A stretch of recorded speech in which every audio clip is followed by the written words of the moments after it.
Enesearmastus, see ei ole vann vahuga või massaažile käimine. Armastus enda vastu, see on siis, kui sa ütled, mul on valus, mul on halb olla ja ei peida oma tunnet naeratuse taga. See on armastus enda vastu. Ja täna on meil maraton, teemante maraton ja on juba 16 päeva liigume koos sinuga ja tänase päeva fookus on piirid, oma piirid. Ja piirid, see ei ole konfliktistes, et on vaja ennast kaitsta või on vaja vaielda või tõestada midagi kellelegi. Aga see on austus oma tunnete vastu ja läbi vaikuse sina saad kuulda ja tunda, kus on sinu piirid, mis on sinu jaoks on okei või vastupidi ei ole okei.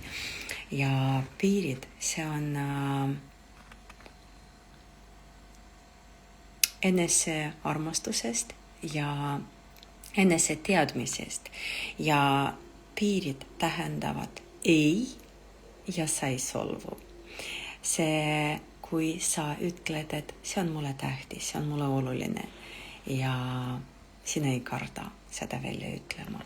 Ja ennem, kui sa ütled seda välja terve maailmale või oma partnerile või oma lähedastele või võõrastele, kõigepealt tuleb teada, mis see on, mis sinu jaoks on hea, mis ei ole hea ja seda sa saad teada ja tunda siis, kui sa kuulad iseennast ja oskad kuulda oma hinge hääl.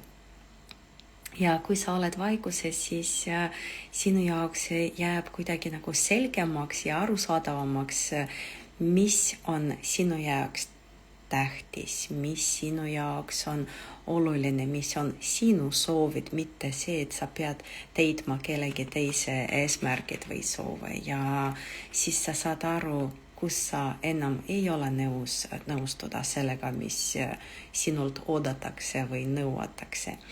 Ja tänase päeva praktika on sama. 10 minutit hingamise praktika ja lihtsalt aeglaselt hinga sisse, hinga välja. 10 minutit sa küll leiad seda aega, sa ju armastad iseennast ja leiad enda jaoks hea aega. Ja kui sa lõpetad seda praktika, vaata, kus on sinu päris tahan ja kus sa teidad teise eesmärgid, teiste inimeste eesmärgid. Et sa saad tunda, kus ma loobusin oma tahan ja võtsid eesmärgiks kellegi võrra pean. Ja lihtsalt aktsepteeri seda, lihtsalt jälgi, ei pea süütunne arendada, ei pea ennast kuidagi karistada, aga siis, kui sa juba seda märgad, siis sellega sa saad juba pool võitu, sest sa saad ennast paremini tundma, sa saad ennast paremini teada ja sellega sa saad juba töötada. Kui sulle see ei meeldi ja enam sa ei ole nõus sellega nõustuda.